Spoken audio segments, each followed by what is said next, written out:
উত্তর থেকে আগারগাঁও পর্যন্ত মেট্রো রেল চলাচল শুরু, তদন্ত কমিটি গঠন, নিহতের পরিবারকে ক্ষতিপূরণ দেবে সরকার।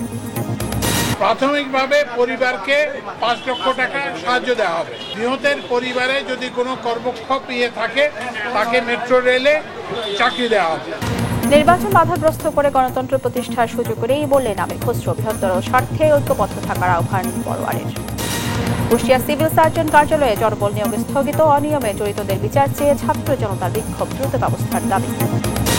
নারায়ণগঞ্জের ফতুল্লা বেসিক শিল্পনগরীর MS ডাইং কারখানায় বিস্ফোরণ, ৬ শ্রমিক দগ্ধ, জাতীয় বার্ন ইনস্টিটিউটে ভর্তি। এবং ২২ দিনের নিষেধাজ্ঞা শেষে চলছে মাছ ধরা, মধ্যরাতেই নদীতে নেমেছে জেলেরা, ভালো ইলিশ মিলবে আশা মৎস্য বিভাগে।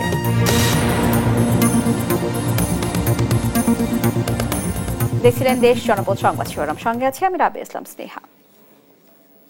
এবার বিস্তারিত। প্রায় ২.৫ ঘন্টা বন্ধ থাকার পর উত্তর থেকে আগারগাঁও স্টেশন পর্যন্ত মেট্রো রেল চলাচল শুরু হয়েছে। তবে বন্ধ রয়েছে আগারগাঁও থেকে মতিঝিল অংশে চলাচল। এদিকে খুলে পড়া বিয়ারিং প্যাটের আঘাতে নিহত যুবক আবুল কালামের পরিবারকে প্রাথমিকভাবে ৫ লাখ টাকা ক্ষতিপূরণ দেওয়া হবে বলে জানিয়েছেন সড়ক ও রেলপথ উপদেষ্টা ফাউজুল কবির খান।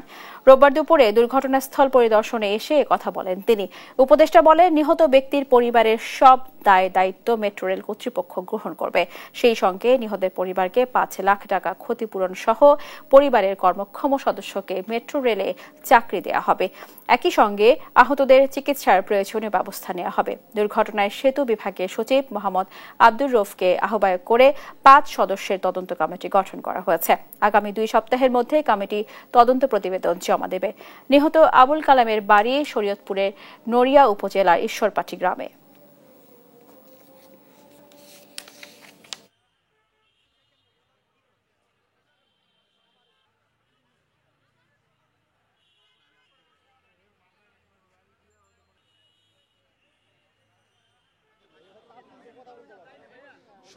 সড়ক উপদেষ্টা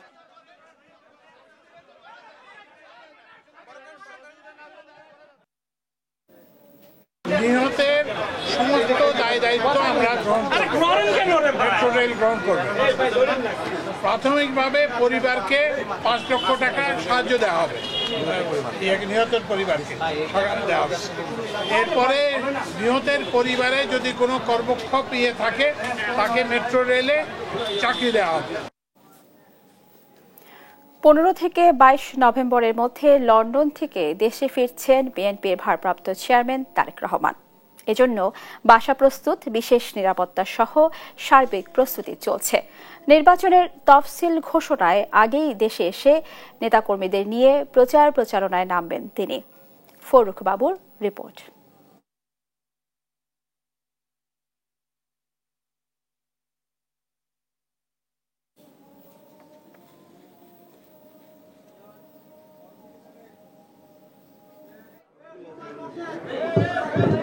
দলের চতুর্থ প্রতিষ্ঠাবার্ষিকী উপলক্ষে রাজধানীর ইনস্টিটিউশন অব ডিপ্লোমা ইঞ্জিনিয়ার্সে গণ অধিকার পরিষদের আয়োজনে অংশ নেন বিভিন্ন রাজনৈতিক দলের নেতারা।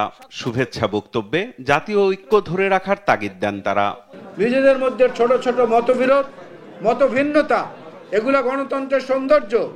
এই গণতন্ত্রের সৌন্দর্যকে বহাল রেখেই জাতীয় ঐক্য প্রতিষ্ঠিত করা সম্ভব, নির্বাচিত সরকার প্রতিষ্ঠিত করা সম্ভব।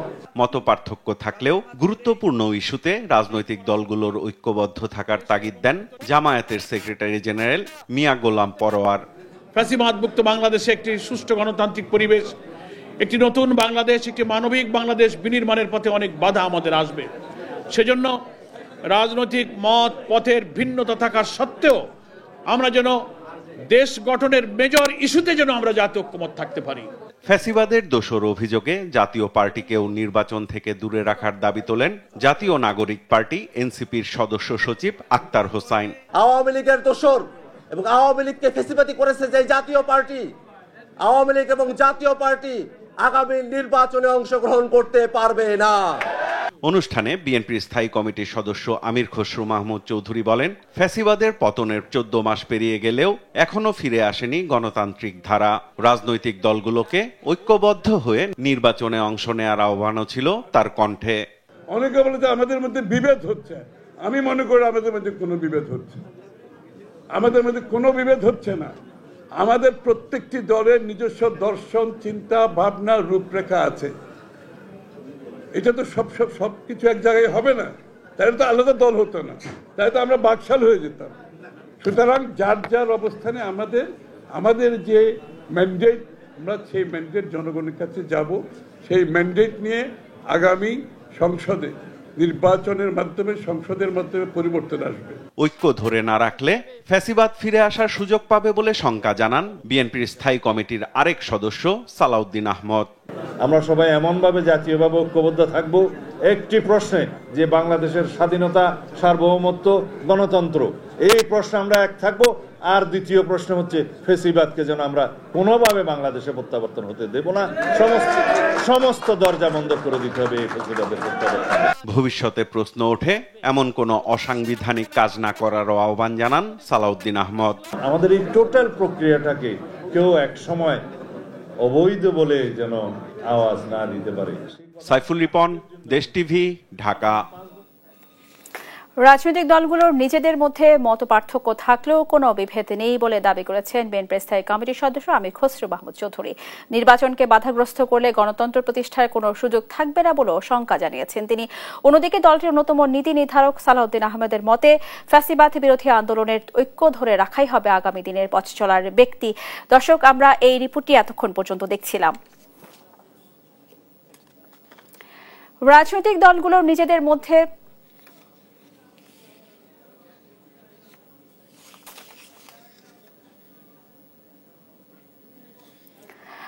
পনেরো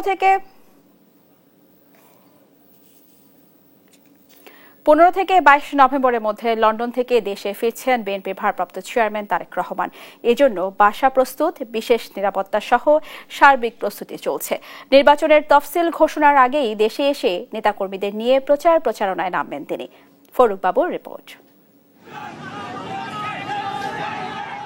গুম, খুন, মিথ্যা মামলা যখন রাজনৈতিক প্রতিপক্ষ দমনের হাতিয়ারের রূপ নেয়, তখন রাজপথে বিএনপির নেতাকর্মীদের সরব পদচারণ বার্তা দেয় গণতন্ত্রের। ঠিক তখনই স্বৈরতন্ত্র চার দেয়ালে বন্দী করে গণতন্ত্রের আপসী নেত্রী খালেদা জিয়াকে।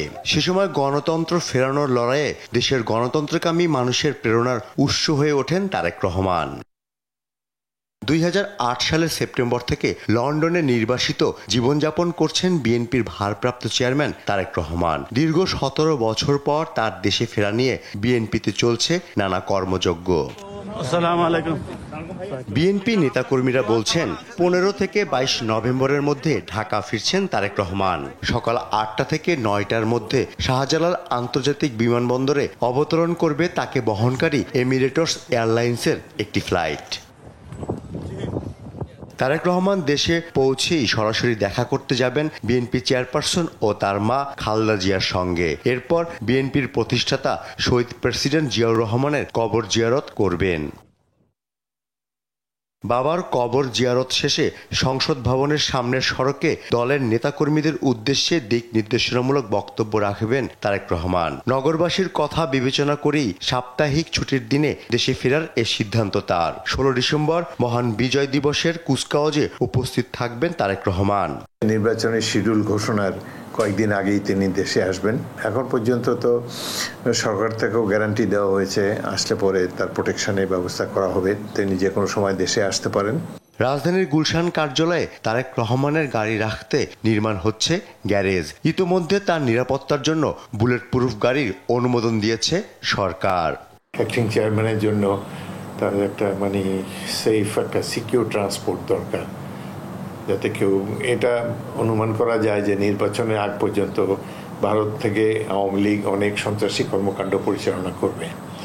সেখান থেকে প্রোটেকশনের জন্য তো নিশ্চয়ই একটা সেফ ভেহিকেল তাদের দরকার। তারেক রহমানের জন্য বাড়ি ভাড়া করা হয়েছে রাজধানীর গুলশানে। নিরাপত্তা বিবেচনায় তালিকায় আছে একাধিক বাড়ি। সংশোধিত গণপ্রতিনিধিত্ব আদেশ দেখে সিদ্ধান্ত হবে কয়টি আসনে প্রার্থী হবেন তারেক রহমান। বগুড়া 7, ঢাকা 10 ও ঢাকা 17 আসনে নির্বাচন করতে পারেন বিএনপির ভারপ্রাপ্ত চেয়ারম্যান।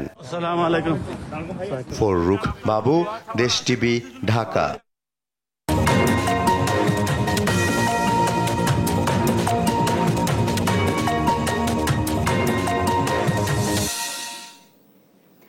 ত্রয়োদশ জাতীয় সংসদ নির্বাচন ঘিরে ময়মনসিংহ ৯ নান্দাইল আসনে প্রচারণায় ব্যস্ত দুই সহোদর। এর মধ্যে একজন পেয়েছেন জামায়াতের সমর্থন, অপরজন বিএনপির মনোনয়ন পেতে চালাচ্ছেন দৌড়ঝাঁপ। তবে দুই ভাইয়ের প্রতিদ্বন্দ্বিতায় মনোনয়নের সুবিধা দেখছেন অন্য প্রার্থীরা। সহকর্মী ইলিয়াস আহমেদের প্রতিবেদন জানাচ্ছেন ফারজানা আফরোজ টুম্পা। নান্দাইল আসনে স্বাধীনতার পর থেকে বিএনপি 4 বার, জাতীয় পার্টি 1 বার এবং আওয়ামী লীগ 7 বার জয় পেয়েছে। এ আসনে মোট ভোটার 3,80,324 জন। এবার মনোনয়ন প্রত্যাশীদের প্রচারে সরব নির্বাচনী মাঠ। এরই মধ্যে আসনটিতে জামায়াতের মনোনয়ন পেয়ে প্রচার চালাচ্ছেন বাংলাদেশ ডেভেলপমেন্ট পার্টির chairman advocate AKM Anwarul Islam. বিপরীতে তারই ছোট ভাই অবসরপ্রাপ্ত brigadier general doctor AKM Shamsul Islam Shams গণসংযোগ করছেন বিএনপির মনোনয়ন পেতে। পারিবারিকভাবে আমাদেরও একটা পরিচিত থাকায় এই মুহূর্তে আমাদের প্রতি মানুষের প্রত্যাশা বেশি। ঐতিহ্যগত ইসলামপন্থীতে আসন, এই হিসেবে আমরা মনে করি এই আসনে আমাদের সাথে বর্তমানে বিএনপির প্রতিদ্বন্দ্বিতাও আমরা আশা করছি না।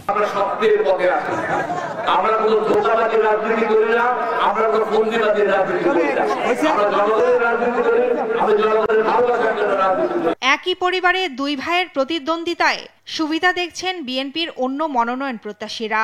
নির্বাচিত হলে পরিকল্পনার কথা জানান অবসরপ্রাপ্ত মেজর জেনারেল আনোয়ারুল মোমেন। নেতা, লিডার বা বস হতে আসেনি, আমি এসেছি বিএনপির একজন ক্ষুদ্র কর্মী হিসাবে এবং আপনাদের সহযাত্রী হিসেবে।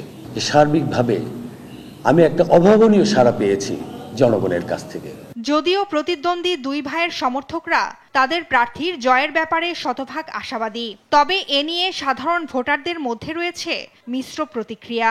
যে সব দল দেখা শেষ, এখন মনে করে ইসলামের বাংলাদেশ জনগণ এটা মেনে নিয়েছে।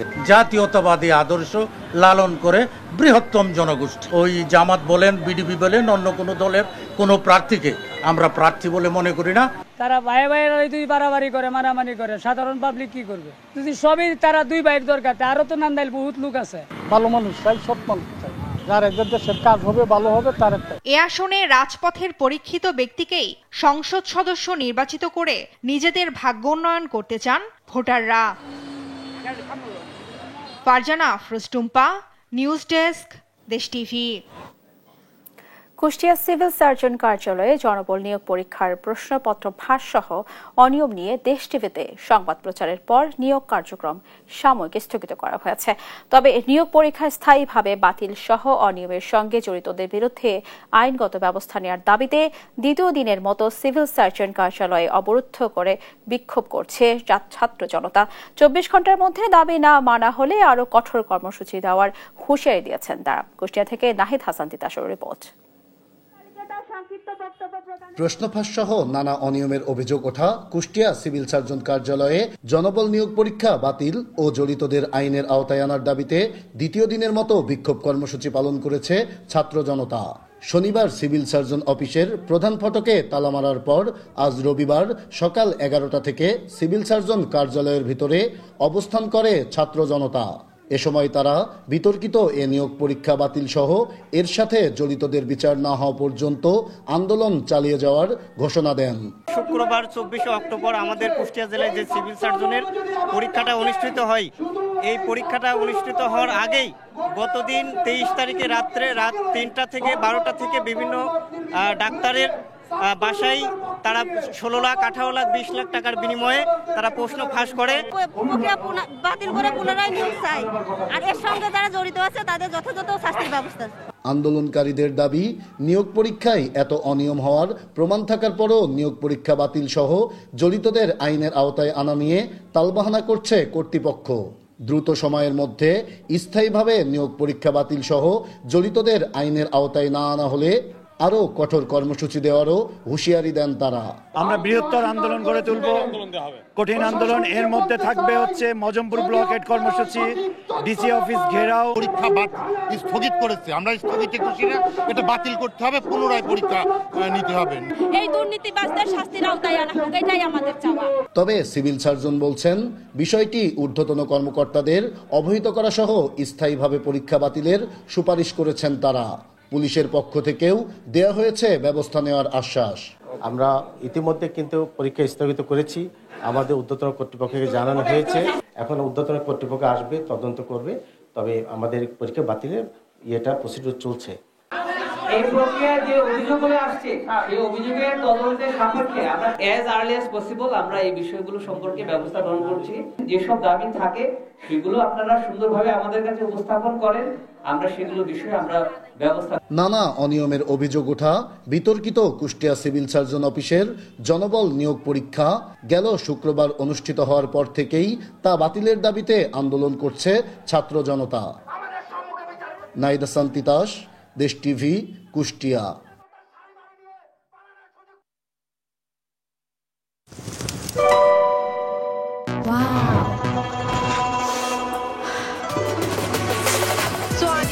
Thailand. Time for Thailand. Time for Tom Yum.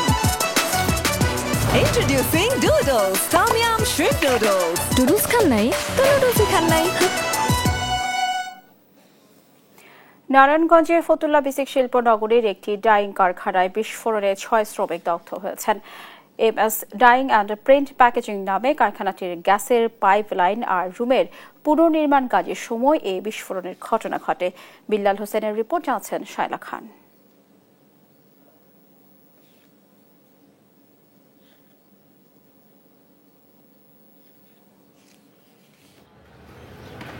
রোববার সকালে MS dyeing and print packaging নামে একটি কারখানায় গ্যাসের পাইপলাইন আর রুমের পুনর্নির্মাণের কাজ চলছিল।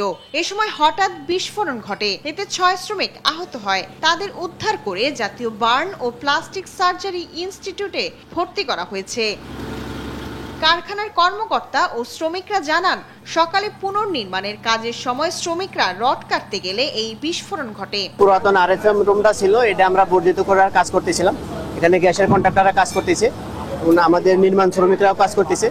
নির্মাণ শ্রমিক যখন আপনার গ্যান্ডিং দিয়ে রড কাটছে, তখন গ্যাসের RFM রুম তো এখানে হয়তো কিছু গ্যাস জমা হয়েছিল।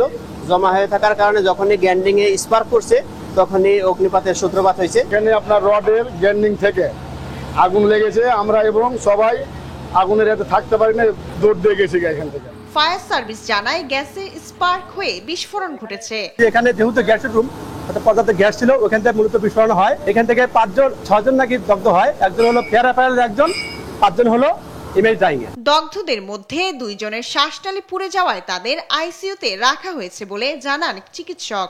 6 জনের মধ্যে আমরা 5 জনকে ভর্তি রেখেছি আর একজনকে আমরা অবজারভেশন ওয়ার্ডে রাখছি। তো 2 জন আশঙ্কাজনক অবস্থায় আছেন, কারণ ওনাদের শ্বাসনালী পুড়েছে, ওনাদেরকে আমরা আইসিইউতে শিফট করছি। আর বাকি 3 জন, একজনের 9%, একজনের 10% এবং একজনের 14% পুড়েছে। তো ওনাদের যেহেতু মুখমণ্ডলে পুড়েছে, ওনাদেরকে আমরা 24 ঘন্টা পর্যবেক্ষণে রাখার জন্য আমরা ওনাদেরকেও ভর্তি রেখেছি। দগ্ধদের মধ্যে জালাল মোল্লার শরীরে 14%, আজিজুলের 9%, নাজমুলের 28%, সেলিম মিয়ার 10%, আল আমিনের 17% ও নূর মোহাম্মদের শরীরে 2% দগ্ধ হয়েছে। শায়লা খান, নিউজ ডেস্ক, দেশ টিভি। পাবনায় ট্রাক চাপায় 2 স্কুল শিক্ষার্থী সহ 3 জন নিহত হয়েছেন। গুরুতর আহত হন আরও 1 জন। রোববার সকালে উপজেলার ঢাকা পাবনা মহাসড়কের বাঙ্গাবাড়ি এলাকায় এ ঘটনা ঘটে। পুলিশ জানায়, স্কুল শিক্ষার্থীদের নিয়ে একটি ভ্যান সদর উপজেলায় পুষ্পপাড়া নামক স্থান থেকে জালালপুরের দিকে যাচ্ছিল। এ সময় বিপরীত দিক থেকে আসা বাঁশ বোঝাই একটি ট্রাক আরেকটি গাড়িকে বাঁচাতে ব্রেক করলে সেটি ভ্যানের উপর উল্টে পড়ে। এতে ঘটনাস্থলেই 2 শিক্ষার্থী ও ভ্যান চালক নিহত হন। এদিকে ওমরা থেকে বাড়ি ফেরার পথে নোয়াখালী জেলা শহর মাইজদির টিভি সেন্টার এলাকায় সড়ক দুর্ঘটনায় আবুল কালাম আজাদ নামে এক ব্যবসায়ী নিহত হয়েছেন। এছাড়াও যশোর ও নীলফামারীতে সড়ক দুর্ঘটনায় মারা গেছেন 2 জন।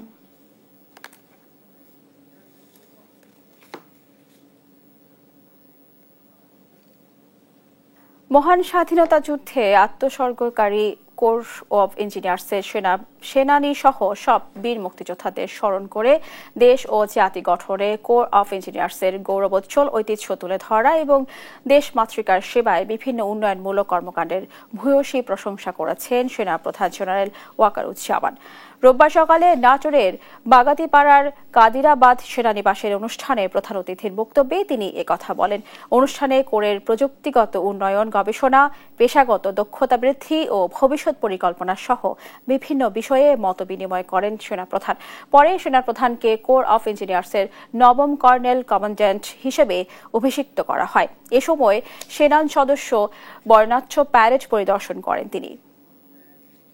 ইঞ্জিনিয়ার্স বাংলাদেশ সেনাবাহিনীর একটা স্বনামধন্য কোর, সদা সর্বত্র মূলমন্ত্র উজ্জীবিত এই কোর 1983 সালে জাতীয় পতাকা অর্জন করে। আমি মহান মুক্তিযুদ্ধে সর্বোচ্চ আত্মত্যাগকারী কোরের গর্ব শহীদ ক্যাপ্টেন বীরশ্রেষ্ঠ মহিউদ্দিন জাহাঙ্গীর সহ কোরের আরো 94 জন শহীদ বীর সেনানীদের বিনম্র শ্রদ্ধার সাথে স্মরণ করছি। তারা এদেশের স্বাধীনতা সার্বভৌমত্বের জন্য অকাতরে নিজেদের জীবন বিলিয়ে দিয়েছেন। আমি এই সকল শহীদদের আত্মার মাগফিরাত কামনা করছি। দেশের মানুষের আস্থার প্রতীক বিএনপির জয় জয়কার এখন সারা দেশে, এমন মন্তব্য করেছেন বিএনপির কেন্দ্রীয় স্বেচ্ছাসেবক বিষয়ক সম্পাদক মীর শরফত আলী সপু। রোববার মুন্সিগঞ্জের শ্রীনগর উপজেলার 16 ঘর বাজার, কেউখালী বাজার ও হাসারা বাজারে বিএনপির 31 দফা কর্মসূচির লিফলেট বিতরণ শেষে এমন মন্তব্য করেন তিনি। বলেন, একটি গোষ্ঠী এখনও নির্বাচনী প্রক্রিয়াকে বিতর্কিত করার অপচেষ্টা চালিয়ে যাচ্ছে। বিএনপির নেতাকর্মীদের সজাগ থাকার আহ্বান জানিয়ে বলেন, কোনো ষড়যন্ত্রই আগামী নির্বাচন রুখতে পারবে না।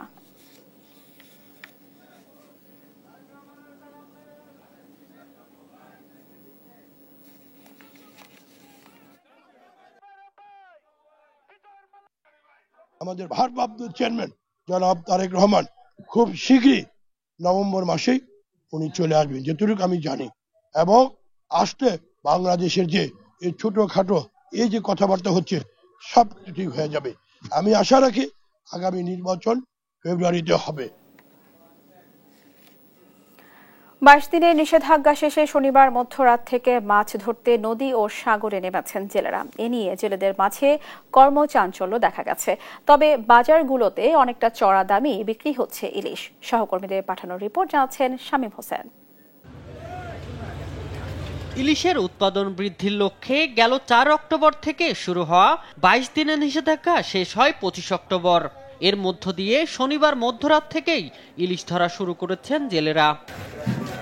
চাঁদপুরের পদ্মা মেঘনা নদীতে সকাল থেকেই শুরু হয়েছে ইলিশ মাছ আহরণ। সরগরম হয়ে উঠেছে দেশের বৃহৎ মৎস্য অবতরণ কেন্দ্র চাঁদপুর মাছঘাট। তবে ক্রেতারা বলছেন ইলিশের দাম আকাশ ছোঁয়া, তাই তারা স্বাচ্ছন্দ্যে ইলিশ ক্রয় করতে পারছেন না।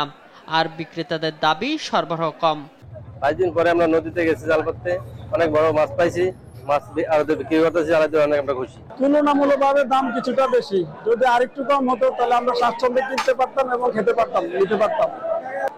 আজকে গাড়ে যথেষ্ট পরিমাণ ইলিশ আছে, 500 মনের উপর ইলিশ আছে। এরপর নদী তো আছে মনে হয় 1000 টনের মতন। আপনার যেটুকু মাছই প্রথম দিন পেয়েছে, এটাও যদি কন্টিনিউ করে এই ধারাবাহিকতা যদি কিছুদিন থাকে, 1-1.5 মাস থাকে, তাহলে ব্যবসায়ী এবং জেলে যারা আছেন তারা যে ক্ষতিটা হয়েছে ক্ষতি কিছুটা রিকভার করতে পারবেন বলে আমরা আশা করি। ভোলার মেঘনা তেঁতুলিয়ায় শুরু হয়েছে ইলিশ ধরা। তবে প্রথম দিন কাঙ্ক্ষিত পরিমাণ ইলিশ ধরা পড়েনি দাবি জেলেদের। রাত্রে 3টায় গেছি মাছ ধরতে, মানুষ 6 জন, তেল খরচা আছে 11,000 টাকা। মাছ হইতে পারে মনে হয় 14,000 হইতে পারে না। আলহামদুলিল্লাহ যা পাইছি আলহামদুলিল্লাহ ভালোই পাইছি। তো সকালবেলা জেলেরা আসছে, আমরাও কেনা বেচা করার জন্য আসছিলাম, কিন্তু এই কাঙ্ক্ষিত সেই মাছ আমরা পাই, জেলেরাও পায় না, আমরাও বিক্রি করতে পারি নাই। পটুয়াখালীর পায়রা নদীতে মাছ ধরতে গিয়ে কিছু জেলে অল্প স্বল্প মাছ পেলেও অধিকাংশ জেলেই ফিরছেন খালি হাতে। তবে সাগর মোহনায় মিলছে কাঙ্ক্ষিত ইলিশ। যে মাছ 10-12 ফোন পাইছি, মোটামুটি রাত 12টার পরে যে মোটামুটি এভাবে হলেও মাছ ভালো হবে, সংসার ফ্যামিলি মোটামুটি চালানো যাবে। আমরা যে মাছ টাছ পাইছি আমরা ঋণ টিন দিয়ে আমরা খাইলে ভালো টাল থাকতে হবে। একইভাবে দেশের বিভিন্ন স্থানে একযোগে শুরু হয়েছে ইলিশ শিকার। শামীম হোসেন, নিউজ ডেস্ক, দেশ টিভি। পটুয়াখালী ও কুয়াকাটায় শুরু হয়েছে ইলিশ ধরা। এ নিয়ে বিস্তারিত জানাতে যুক্ত হচ্ছেন সহকর্মী নাইম ইব্রাহিম ও KM শাহাবুদ্দিন শিহাব। প্রথমে চলে যাচ্ছি পটুয়াখালীতে। সাইদ, আপনি আমাদের জানাবেন প্রথম দিনে জেলেরা কি পরিমাণে ইলিশ পেয়েছে এবং কি বলছেন তারা? ধন্যবাদ সেনা, যেমনটি বলেছিলেন এই মধ্যরাত থেকে কিন্তু 22 দিন অবরোধ শেষ হয়ে যাওয়ার সাথে সাথেই কিন্তু হাজার হাজার জেলেরা তাদের ট্রলার নিয়ে গভীর সমুদ্রে যাত্রা করেছেন। কিন্তু নদ নদী এবং মোহনায় যে জেলেরা মাছ ধরতে গিয়েছেন তারা কিন্তু ফিরে এসেছেন সকালবেলায়। কিন্তু আসার পর তাদের কাছে কথা বলেছি, তাদের কাছ থেকে শুনেছি যে তারা যেটা আশানুরূপ ইলিশ পাওয়ার কথা তাদের ছিল সেরকম আশানুরূপ ইলিশ কিন্তু তারা পায়নি। এবং তারা আমাদের কাছে যে জিনিসটা অভিযোগ করলো যে তাদের যে এতদিনের দেনা এবং 22 দিন তারা ঘরে ছিল এবং মনে করেছিল এই 22 দিন অবরোধের পর তারা কিন্তু একটা ভালো পরিমাণে মাছ পাবে, মাছটা বিক্রি করে কিন্তু তারা আসলে তাদের যে দেনা সে দেনা পরিশোধ করবেন। কিন্তু সেই অবস্থা তাদের নেই, তাদের আসলে সেই মলিন মুখ দেখতে পেয়েছি আমরা। তারা বলেছেন যে আসলে যদি এরকম অবস্থা চলতে থাকে তাহলে তো আমাদের আসলে এই ব্যবসা এবং এই মাছ ধরার পেশা ছেড়ে দিতে হবে। আমি এ ব্যাপারে কথা বলেছি আপনার যে জেলা মৎস্য কর্মকর্তা, তিনি আমাকে বলেছিলেন যে এখন যদি ঝাটকাটা আহরণ করা যায় তাহলে ভবিষ্যতে জেলেদের জন্য একটি বড় সুফল বয়ে আনবে। আপনাকে আমি আর একটু জানিয়ে রাখি যে এই 22 দিন অবরোধে যে আপনার যে অবৈধভাবে যে যারা মাছ শিকার করেছে তাদেরকে মৎস্য অধিদপ্তরের পক্ষ থেকে তাদেরকে বিভিন্ন মেয়াদে সাজা দেওয়া হয়েছে। যেমন এদের ভিতরে 185 জনকে জেল প্রদান করেছে, আপনার 7.5 মেট্রিক টন মাছ উদ্ধার করে বিভিন্ন মসজিদ মাদ্রাসা বিতরণ করেছে, 14 লক্ষ মিটার কারেন্ট জাল সহ অন্যান্য জাল তারা উদ্ধার করে পুড়িয়ে ফেলেছে। আপনাকে আমি আর একটু বলি, যেমন আমি কথা বলেছি মহিপুর, আলিপুর এবং রাঙ্গামালির বিভিন্ন পয়েন্টে, তারা আমাকে জানিয়েছেন যে সেখানেও একই অবস্থা এবং গভীর সমুদ্রে যারা মাছ ধরতে গিয়েছেন তারা কিন্তু এখন পর্যন্ত ফেরেনি। তাদের ফিরতে কিন্তু তাদের এখনো সময় লাগবে, এখনো তাদের মিনিমাম 4-5 দিন সময় লাগবে। এবং তারা যদি সেখানে মাছ পায় তাহলে হয়তোবা যে আড়তদার যারা আছেন এবং যারা ব্যবসা করেন তারা অন্তপক্ষে লসের হাত থেকে বেঁচে যেতে পারবেন। এবং যে জেলেরা আছেন তাদের সাথে আমি একটু কথা বলেছি এবং যারা মাছ তারা বলেছে যে সমুদ্রে এখন 1 নম্বর সিগন্যাল চলে। এই 65 দিন অবরোধের পর কিন্তু আসলে ম্যাক্সিমাম সময় ছিল ঝড়, জলোচ্ছ্বাস, বন্যা এবং এখনো যদি আবার সেই একই অবস্থা দেখা দেয় তাহলে কিন্তু আপনার তাদের যে একটা চাহিদা সে চাহিদা পরিমাণ তারা মাছ পাবে না। এবং বাজারে এখন যে 1 কেজি পরিমাণ যে ইলিশ মাছ পাওয়া যাচ্ছে সেটা 2000 থেকে 2200 টাকা কেজিতে বিক্রি করা হচ্ছে। 800 গ্রামের যে ইলিশ মাছ সেটা 800 থেকে 900 টাকা বিক্রি করা হচ্ছে এবং ঝাটকার পরিমাণ 400 থেকে 500 টাকা পর্যন্ত তারা বিক্রি করতেছে। এবং যদি সমুদ্র এবং আড়তগুলো আবার মাছে ভরে উঠবে। এই ছিল পটুয়াখালী থেকে আমার কাছে 22 দিন অবরোধ নিয়ে এখনকার সর্বোচ্চ তথ্য। আমরা ফিরে যাব কুয়াকাটা, সেখানে আসছে আমাদের সহকর্মী শিহাব।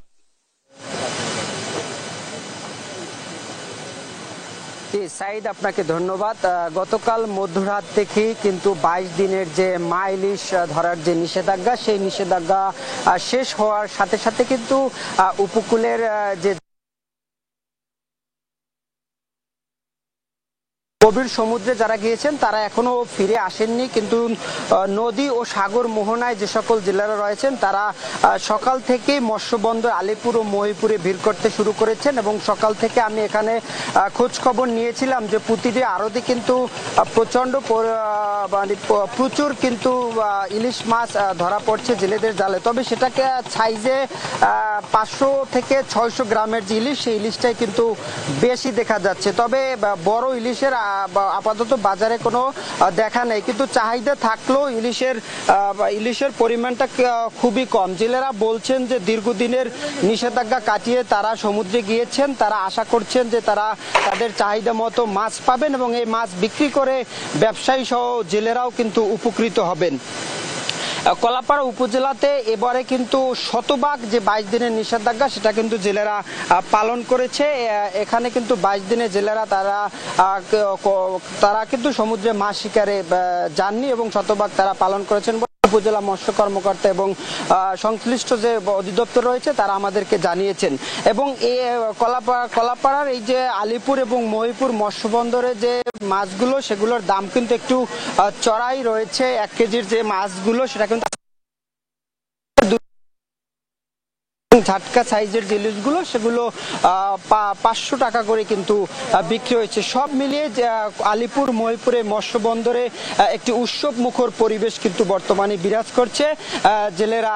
জেলেরা যেমন ব্যস্ত, তেমনি ব্যবসায়ীরাও কিন্তু ব্যস্ত সময় পার করছেন। তো আলিপুর মহিপুর মৎস্য বন্দর থেকে নিষেধাজ্ঞা শেষে জেলেদের খবর নিয়ে আমার কাছে এই ছিল সর্বশেষ। স্নেহা, সাইদ এবং